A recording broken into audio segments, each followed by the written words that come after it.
सारिਆਂ ਨੂੰ ਸਤਿ ਸ਼੍ਰੀ ਅਕਾਲ ਜੀ। ਤੁਹਾਡੀ ਦੋਸਤ ਰਾਜਵੀਰ ਜੌਲ ਤੁਹਾਡੇ ਲਈ ਨਵੀਂ ਕਹਾਣੀ ਲੈ ਕੇ ਹਾਜ਼ਰ ਹੋਏ ਹਾਂ। ਇਹ ਕਹਾਣੀ ਅੰਮ੍ਰਿਤਾ ਪ੍ਰੀਤਮ ਦੁਆਰਾ ਲਿਖੀ ਗਈ ਹੈ। ਪੰਜਾਬੀ ਕਹਾਣੀ ਉਹ ਔਰਤ।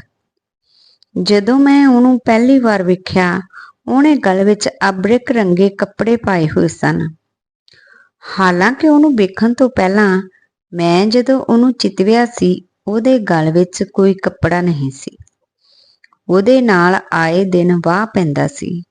ਜਿਹੜੀ ਐਡਵਰਟਾਈਜ਼ਿੰਗ ਵਿੱਚ ਮੇਰੇ ਜਿੰਮੇ ਕੈਮਰੇ ਦਾ ਕੰਮ ਸੀ, ਜਦੋਂ ਉਸੇ ਐਡਵਰਟਾਈਜ਼ਿੰਗ ਨੇ ਉਹਨੂੰ ਮਾਡਲ ਸਾਈਨ ਕਰ ਲਿਆ, ਤਾਂ ਜਿਹੜੀ ਮਿੱਲ ਦਾ ਸਾਨੂੰ ਬਿਜ਼ਨਸ ਮਿਲਿਆ ਸੀ, ਉਹਦੇ ਲਈ ਤਸਵੀਰਾਂ ਖਿੱਚਦਿਆਂ ਮੈਂ ਕਦੇ ਉਹਦੀ ਤਸਵੀਰ ਨਿੱਕੇ ਫੁੱਲਾਂ ਵਾਲੀ ਸਾੜੀ ਵਿੱਚ ਖਿੱਚੀ, ਕਦੇ ਲਕੀਰਾਂ ਵਾਲੇ ਕੁੜਤੇ ਵਿੱਚ, ਕਦੇ ਵੱਡੇ ਫੁੱਲਾਂ ਵਾਲੀ ਮੈਕਸੀ ਵਿੱਚ, ਕਦੇ ਕਈ ਰੰਗਾਂ ਦੇ ਜੋੜਾਂ ਵਾਲੇ ਸਲੈਕਸ ਵਿੱਚ, ਪਰ ਅੱਖਾਂ ਅੱਗੇ ਪਹਿਲੇ ਦਿਨ ਵਾਲੇ ਅਬਰਿਕ ਰੰਗੇ ਕੱਪੜੇ ਹਮੇਸ਼ਾ ਤਣੇ ਰਹੇ। ਇਹਨਾਂ ਤਸਵੀਰਾਂ ਲਈ ਕਦੇ ਦਿੱਲੀ ਦੇ ਫੁਹਾਰਿਆਂ ਵਾਲੇ ਕੈਫੇ ਵਿੱਚ ਜਾਣਾ ਹੁੰਦਾ ਸੀ, ਕਦੇ ਸ਼ਾਹੀ ਕਿਲੇ ਦੀ ਸੰਗਮਰੀ ਕੰਧ ਕੋਲ, ਕਦੇ ਕਿਸੇ ਮਕਬਰੇ ਦੀ ਪੱਥਰ ਦੀ ਜਾਲੀ ਓਲੇ, ਜਾਂ ਕਦੇ ਅਸਲੋਂ ਖੰਡਰਾਂ ਵਿੱਚ। ਪਰ ਕੁਝ ਕਦਮਾਂ ਦਾ ਫਾਸਲਾ ਸੀ ਜੋ ਹਰ ਥਾਂ ਤੇ ਕਾਇਮ ਰਹਿੰਦਾ ਸੀ। ਤੇ ਇੱਕ ਗੱਲ ਹੋਰ ਬਣੀ ਰਹਿੰਦੀ ਸੀ, ਉਹ ਜਿੱਥੇ ਵੀ ਬਹਿੰਦੀ ਤੇ ਫੇਰ ਉੱਠ ਕੇ ਪਰਾਂ ਜਾਂਦੀ ਸੀ। ਮੇਰੀਆਂ ਅੱਖਾਂ ਉਸ ਖਾਲੀ ਹੋਈ ਥਾਂ ਵੱਲ ਜ਼ਰੂਰ ਵੇਖਦੀਆਂ ਸਨ, ਜਿਵੇਂ ਹੁਣ ਕੁਝ ਅਬਰਿਕ ਝੜ ਕੇ ਉੱਥੇ ਡਿੱਗਾ ਹੋਵੇ। ਉਹਦੀਆਂ ਗੱਲਾਂ ਸ਼ਹਿਰ ਦੀ ਹਵਾ ਵਿੱਚ ਇਸ ਤਰ੍ਹਾਂ ਰਲੀਆਂ ਹੋਈਆਂ ਸਨ, ਜਿਵੇਂ ਪਾਣੀ ਨੂੰ ਛੋਹ ਕੇ ਆਉਂਦੀ ਹਵਾ ਵਿੱਚ ਕੁਝ ਸਿੱਲ ਹੋਵੇ, ਖੰਡਰਾਂ ਵੱਲੋਂ ਆਉਂਦੀ ਹਵਾ ਵਿੱਚ ਕੁਝ ਵੀਰਾਨਗੀ ਹੋਵੇ, ਸ਼ਾਹੀ ਬਾਗ ਵੱਲੋਂ ਆਉਂਦੀ ਹਵਾ ਵਿੱਚ ਕੁਝ ਮੜਕ ਹੋਵੇ, ਤੇ ਸ਼ਹਿਰ ਦੀਆਂ ਧੁਰ ਗਲੀਆਂ ਵਿੱਚੋਂ ਆਉਂਦੀ ਹਵਾ ਵਿੱਚ ਹੁੰਮ ਹੋਵੇ, ਧੂੜ ਹੋਵੇ ਤੇ ਹਵਾੜ ਹੋਵੇ। ਇਹ ਹਰ ਤਰ੍ਹਾਂ ਦੀਆਂ ਗੱਲਾਂ ਸਨ। ਪਰ ਬਾਲਣ ਭਾਵੇਂ ਕਿਹੜੀ ਲੱਕੜ ਦਾ ਹੋਵੇ, ਉਹ ਅੱਗ ਬਣਦਾ ਹੈ। ਫੇਰ ਇੱਕ ਅੱਗ ਮੇਰੇ ਅੰਗਾਂ ਵਿੱਚ ਸੁਲਗਦੀ ਸੀ, ਪਰ ਰਾਤ ਨੂੰ ਉਹ ਜਦੋਂ ਸਿਰਫ ਇੱਕ ਸੁਪਨਾ ਹੁੰਦੀ ਸੀ, ਉਹ ਮੇਰੀ ਅੱਗ ਲੱਟ-ਲੱਟ ਬਲਦੀ ਸੀ, ਮੈਨੂੰ ਲਹੂ ਦਿੰਦੀ ਸੀ। ਪਰ ਸਵੇਰੇ ਜਦੋਂ ਉਹ ਇੱਕ ਹਕੀਕਤ ਮੇਰੇ ਸਾਹਮਣੇ ਹੁੰਦੀ ਸੀ, ਇਹ ਅੱਗ ਮੇਰੇ ਹੱਡਾਂ ਵਿੱਚ ਨਿਰੀ ਧੂੰਆਂ ਬਣ ਜਾਂਦੀ ਸੀ। ਸੋਚਦਾ ਰਹਿੰਦਾ ਸਾਂ, ਕਦੇ ਉਹ ਇਸ ਧੂਏ ਨੂੰ ਇੱਕ ਫੂਕ ਮਾਰ ਦੇਵੇ। ਪਤਾ ਸੀ ਉਹ ਕਿੱਥੇ ਰਹਿੰਦੀ ਹੈ, ਇਹ ਵੀ ਪਤਾ ਸੀ ਕਿ ਇਕੱਲੀ ਰਹਿੰਦੀ ਹੈ, ਤੇ ਕਦੇ-ਕਦੇ ਡੂੰਘੀਆਂ ਤਰਕਾਲਾਂ ਵੇਲੇ, ਜਦੋਂ ਮੇਰੇ ਪਿੰਡੇ ਵਿੱਚ ਇੱਕ ਧੂਏ ਦੇ ਅੱਗ ਬਣਨ ਦਾ ਵੇਲਾ ਹੁੰਦਾ ਸੀ, ਮੈਂ ਉਹਦੀ ਉਸ ਦਿਨ ਵਾਲੀ ਨਵੀਂ ਤਸਵੀਰ ਲੈ ਕੇ ਉਹਨੂੰ ਵਿਖਾਉਣ ਲਈ ਉਹਦੇ ਘਰ ਜਾਣ ਦਾ ਜੇਰਾ ਕਰ ਲੈਂਦਾ ਸਾਂ। ਉਹ ਮੇਰੇ ਹੱਥੋਂ ਤਸਵੀਰ ਨੂੰ ਇੰਝ ਫੜਦੀ ਸੀ, ਜਿਵੇਂ ਬਿਜਲੀ ਦਾ ਜਾਂ ਪਾਣੀ ਦਾ ਬਿੱਲ ਫੜ ਰਹੀ ਹੋਵੇ, ਤੇ ਉਸ ਤੋਂ ਬਾਅਦ ਉੱਥੇ ਇਹ ਬਿੱਲ ਲਿਆਉਣ ਵਾਲੇ ਦਾ ਕੰਮ ਮੁੱਕ ਗਿਆ ਹੋਵੇ। ਮੈਂ ਤੱਤੇ ਪੈਰੀਂ ਵਾਪਸ ਆ ਜਾਂਦਾ ਸਾਂ।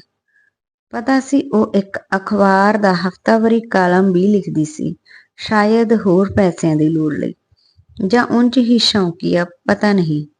ਸਾਡੇ ਦਫ਼ਤਰ ਕੋਲੋਂ ਉਹ ਹਰ ਸਿਟਿੰਗ ਦਾ 100 ਰੁਪਇਆ ਲੈਂਦੀ ਸੀ।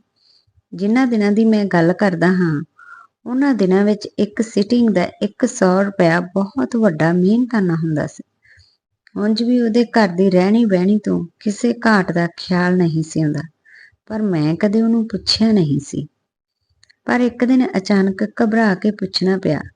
ਉਸ ਦਿਨ ਪਤਾ ਲੱਗਾ ਕਿ ਉਹ ਇੱਕ ਅਖਬਾਰ ਦੀ ਵਿਦੇਸ਼ੀ ਪ੍ਰਤੀਨਿਧ ਬਣ ਕੇ ਦੇਸ਼ ਤੋਂ ਬਾਹਰ ਜਾ ਰਹੀ ਸੀ। ਬਿਜਲੀ ਪਾਣੀ ਦੇ ਬਿੱਲ ਵਾਂਗ ਉਹਦੇ ਘਰ ਜਾ ਕੇ ਉਸ ਦਿਨ ਵਾਲੀ ਤਸਵੀਰ ਦਿੱਤੀ। ਪੁੱਛਿਆ, ਤੈਨੂੰ ਇਹ ਬਾਹਰ ਜਾਣ ਵਾਲੀ ਖਬਰ ਸੱਚੀ ਏ? ਮੇਰੀ ਆਵਾਜ਼ ਸ਼ਾਇਦ ਸਧਾਰਨ ਹਰਫਾਂ ਤੋਂ ਕੁਝ ਵੱਧ ਕਹਿੰਦੀ ਜਾਪਦੀ ਸੀ। ਉਹ ਹੱਸ ਜਿਹੀ ਪਈ। ਸੋਚ ਰਹੀ ਹਾਂ ਅਜੇ, ਮੇਰੇ ਮੂੰਹੋਂ ਨਿਕਲਿਆ। ਕਿਉਂ? ਜਾਪਿਆ ਮੇਰੇ ਪਿੰਡੇ ਦਾ ਲਹੂ ਕੁਝ ਮੇਰੀਆਂ ਰਗਾਂ ਵਿੱਚੋਂ ਨਿਕਲ ਕੇ ਉਹਦੀਆਂ ਰਗਾਂ ਵਿੱਚ ਜਾ ਰਲਿਆ ਸੀ। ਉਹਦੇ ਮੂੰਹ ਉੱਤੇ ਗੁਲਾਬੀ ਜਿਹੀ ਝਲਕ ਆਈ। ਆਖਣ ਲੱਗੀ, ਕੁਝ ਤਾਂ ਕਰਨਾ ਪਵੇਗਾ। ਪੁੱਛਿਆ, ਇਹ ਕੁਝ ਹੈ ਕਾਫੀ ਨਹੀਂ? ਉਹ ਹੱਸ ਪਈ। ਪਰ ਕਿੰਨੀ ਦੇਰ?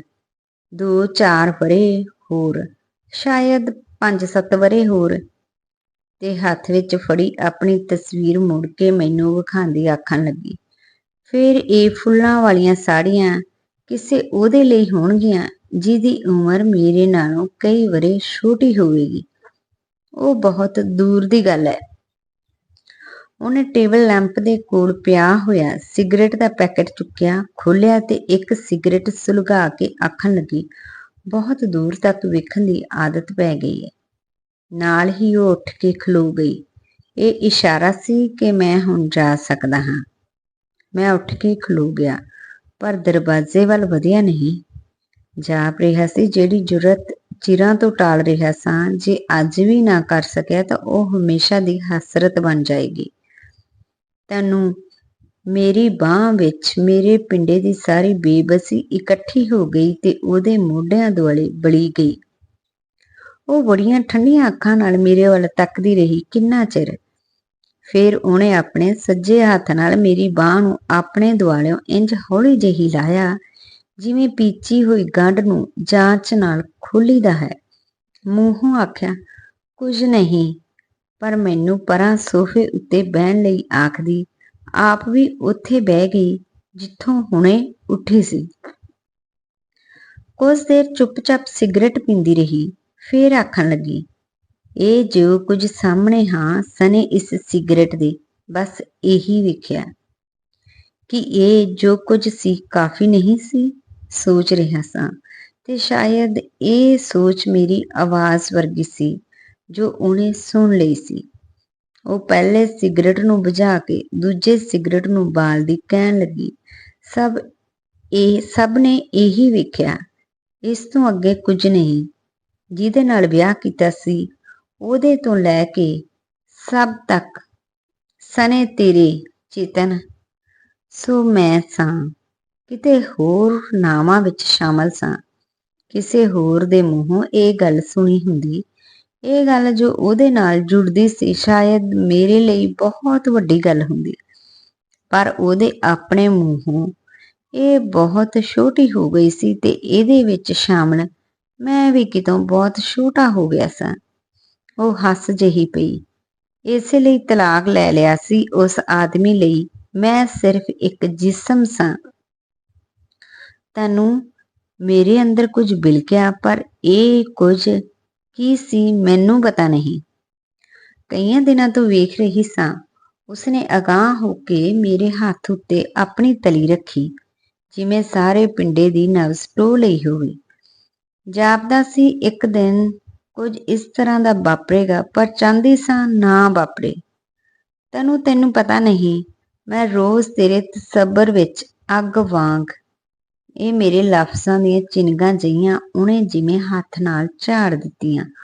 ਆਖਣ ਲੱਗੀ, ਹਾਂ ਚੇਤਨ, ਜਿਸਮ ਦੀ ਵੀ ਇੱਕ ਅੱਗ ਹੁੰਦੀ ਹੈ, ਪਰ ਉਹ ਜਿਸਮ ਨਾਲ ਟਕਰਾ ਕੇ ਬੁਝ ਜਾਂਦੀ ਹੈ। ਪਿੱਛੋਂ ਸਭ ਕੁਝ ਠੰਡੀ ਰਾਖ ਵਰਗਾ ਹੋ ਜਾਂਦਾ ਹੈ। ਉਹ ਸਿਗਰਟ ਨਾਲੋਂ ਸਵਾਹ ਨੂੰ ਝਾੜਦੀ ਚੁੱਪ ਜਿਹੀ ਹੋ ਗਈ। ਫਿਰ ਨਵੇਂ ਸਾਹ ਨਾਲ ਸਿਗਰਟ ਦੀ ਲਿਸ਼ਕਦੀ ਅੱਗ ਵਾਂਗ ਕਹਿਣ ਲੱਗੀ, ਕੱਪੜਿਆਂ ਵਾਂਗ ਇਹ ਬਦਨ ਵੀ ਉਤਾਰਿਆ ਜਾ ਸਕਦਾ ਹੈ, ਪਰ ਕੱਪੜਿਆਂ ਦੇ ਬਟਨ ਖੋਲ ਕੇ ਸਭ ਦੇ ਹੱਥ ਰੁਕ ਜਾਂਦੇ ਨੇ, ਸਿਰਫ ਉੱਥੇ ਜਿਸਮ ਤੱਕ ਰਹਿ ਜਾਂਦੇ ਨੇ। ਉਹ ਜੋ ਕੁਝ ਇਸ ਤੋਂ ਅੱਗੇ ਹੁੰਦਾ ਹੈ, ਇਸ ਤੋਂ ਪਰਾਂ। ਜਾਪਿਆ ਉਹਦੀ ਆਵਾਜ਼ ਬਹੁਤ ਦੂਰੋਂ ਆ ਰਹੀ ਸੀ, ਸ਼ਾਇਦ ਉੱਥੋਂ ਜਿੱਥੇ ਉਹ ਆਪਣੇ ਤੋਂ ਵੀ ਪਰਾਂ ਸੀ। ਆਖ ਰਹੀ ਸੀ, ਚੇਤਨ, ਤੈਨੂੰ ਇੱਕ ਅੱਖੀਂ ਵੇਖੀ ਗੱਲ ਸੁਣਾਵਾਂ। ਉੱਥੇ ਬੰਬਈ ਵਿੱਚ ਮੈਂ ਇੱਕ ਨਿੱਕੀ ਜਿਹੀ ਭੋਲੀ ਜਿਹੀ ਤੇ ਬੜੀ ਸੋਹਣੀ ਜਿਹੀ ਕੁੜੀ ਨੂੰ ਜਾਣਦੀ ਸਾਂ। ਮੇਰੇ ਸਾਰੇ ਹਵਾਸ ਮੇਰੇ ਕੰਨਾਂ ਵਿੱਚ ਆ ਗਏ। ਉਹ ਆਖਣ ਲੱਗੀ, ਉਸ ਕੁੜੀ ਨੂੰ ਇੱਕ ਬਹੁਤ ਵੱਡੇ ਹੀਰੋ ਨਾਲ ਮੁਹੱਬਤ ਹੋ ਗਈ, ਖਿਆਲੀ ਮੁਹੱਬਤ। ਪਰ ਇੱਕ ਸਬੱਬ ਇਹੋ ਜਿਹਾ ਬਣਿਆ, ਇੱਕ ਰਾਤ ਲਈ ਉਹ ਸੱਚੀ ਮੁੱਚੀ ਉਹਦੇ ਤੱਕ ਪਹੁੰਚ ਗਈ। ਉੱਥੇ ਇਸ ਤਰ੍ਹਾਂ ਦਾ ਸਭ ਕੁਝ ਹੁੰਦਾ ਰਹਿੰਦਾ ਏ। ਉਸ ਕੁੜੀ ਵਾਸਤੇ ਉਹ ਰਾਤ ਇੰਦਰ ਦੇ ਸਿੰਘਾਸਨ ਉੱਤੇ ਬਹਿਣ ਵਰਗੀ ਰਾਤ ਸੀ, ਜਿਹਦੇ ਲਈ ਅਗਲੀ ਕਿਸੇ ਰਾਤ ਦਾ ਹਨੇਰਾ ਸ਼ਾਮਲ ਨਹੀਂ ਸੀ। ਪਰ ਇੰਦਰ ਦੇ ਸਿੰਘਾਸਨ ਤੋਂ ਉਤਰ ਕੇ ਉਹ ਧਰਤੀ ਦੀਆਂ ਗਲੀਆਂ ਵਿੱਚ ਨਹੀਂ ਤੁਰ ਸਕੀ। ਥੋੜੇ ਜਿਹੇ ਮਹੀਨਿਆਂ ਵਿੱਚ ਪਾਗਲ ਹੋ ਗਈ। ਉਹਦਾ ਉਸ ਰਾਤ ਵਾਲਾ ਬੱਚਾ ਮੈਂ ਅੱਖੀਂ ਵੇਖਿਆ ਸੀ। ਤੂੰ ਮੰਨ ਸਕਦਾ ਏ ਚੇਤਨ ਕਿ ਉਹ ਇਨਸਾਨ ਦੀ ਔਲਾਦ ਨਹੀਂ ਸੀ ਜਾਪਦਾ। ਅਜੀਬ ਬਦਸ਼ਕਲ ਮਰੁੰਡੇ ਹੋਏ ਮਾਸ ਦਾ ਟੁਕੜਾ। ਉਹ ਜੋ ਕੁਝ ਰੂਹ ਤੋਂ ਉਰਾਂ ਉਰਾਂ ਬਣਦਾ ਹੈ, ਉਹਦੀ ਰਾਖ ਵਿੱਚੋਂ ਇਹੀ ਪੈਦਾ ਹੁੰਦਾ ਹੈ।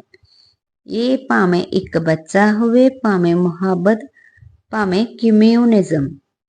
ਮੈਂ ਆਪਣੇ ਤੇ ਉਹਦੇ ਜਿਸਮ ਦੇ ਉਰਲੇ ਕੰਢੇ ਤੇ ਖਲੋਤਾ ਹੋਇਆ ਸਾਂ, ਪਰ ਤੈਨੂੰ ਅਪਾਰ ਸੀ। ਮੈਂ ਸਿਰਫ ਉਹਨੂੰ ਦੂਰ ਤੱਕ ਵੇਖ ਰਿਹਾ ਸਾਂ, ਸੁਣ ਰਿਹਾ ਸਾਂ। ਉਹ ਆਖ ਰਹੀ, ਜਦੋਂ ਕੋਈ ਜਿਸਮ ਤੋਂ ਪਾਰ ਜਾ ਸਕੇ ਤਾਂ ਜਿਸਮ ਦੁਸ਼ਮਣ ਨਹੀਂ ਰਹਿੰਦਾ, ਦੋਸਤ ਬਣ ਜਾਂਦਾ। ਸੋ ਤਨੂੰ ਚਲੀ ਗਈ। ਕਈ ਵਰ੍ਹੇ ਹੋ ਗਏ, ਉਮਰ ਦਾ ਤਕਾਜ਼ਾ ਹੈ। ਹੋਰ ਕਈ ਜਿਸਮ ਸਾਹਮਣੇ ਹਨ। ਸੋਚਦਾ ਹਾਂ ਜੇ ਤੇ ਜਦੋਂ ਕਿਸੇ ਨਾਲ ਵਿਆਹ ਕਰਾਂਗਾ, ਉਸਦਾ ਜਿਸਮ ਵੀ ਇਹੋ ਜਿਹੇ ਜਿਸਮਾਂ ਵਿੱਚ ਸ਼ੁਮਾਰ ਹੋਵੇਗਾ, ਜਿਨ੍ਹਾਂ ਦੇ ਕੰਢੇ ਤੇ ਖਲੋ ਕੇ ਜਦੋਂ ਵੇਖਾਂਗਾ ਤਾਂ ਸਾਹਮਣੇ ਸੁੱਕੀ ਰੇਤਲੀ ਜ਼ਮੀਨ ਹੋਵੇਗੀ, ਹੋਰ ਕੁਝ ਨਹੀਂ। ਤੇ ਇੱਕ ਬਦਨ ਦੀ ਅੱਗ ਦੂਸਰੇ ਬਦਨ ਨਾਲ ਟਕਰਾ ਕੇ ਬੁਝ ਜਾਏਗੀ ਤੇ ਫਿਰ ਸਭ ਕੁਝ ਠੰਡੀ ਰਾਖ ਵਰਗਾ ਹੋ ਜਾਏਗਾ। ਕੀ ਕਰਾਂ? ਹੁਣ ਮੈਨੂੰ ਵੀ ਬਹੁਤ ਦੂਰ ਤੱਕ ਵੇਖਣ ਦੀ ਆਦਤ ਪੈ ਗਈ ਹੈ। ਉਰਾਂ ਬਹੁਤ ਔਰਤਾਂ ਹਨ, ਪਰ ਉਹ ਔਰਤ ਕਿਤੇ ਨਹੀਂ ਜਿਹਨੇ ਗਲ ਵਿੱਚ ਅਬਰਿਕ ਦੇ ਕੱਪੜੇ ਪਾਏ ਹੋਏ ਹਨ, ਤੇ ਨਾ ਕੋਈ ਉਹ ਥਾਂ ਹੈ ਜਿੱਥੋਂ ਜੇ ਉਹ ਉੱਠ ਕੇ ਉਹ ਜਾਏ ਤਾਂ ਉੱਥੇ ਕੁਝ ਅਬਰਿਕ ਝੜ ਕੇ ਡਿੱਗ ਪਵੇ। ਧੰਨਵਾਦ ਜੀ। ਉਮੀਦ ਕਰਦੇ ਹਾਂ ਅੱਜ ਦੀ ਕਹਾਣੀ ਤੁਹਾਨੂੰ ਪਸੰਦ ਆਵੇਗੀ। ਸਤਿ ਸ਼੍ਰੀ ਅਕਾਲ ਜੀ। ਕੱਲ ਮਿਲਦੇ ਹਾਂ ਇੱਕ ਨਵੀਂ ਕਹਾਣੀ ਦੇ ਨਾਲ।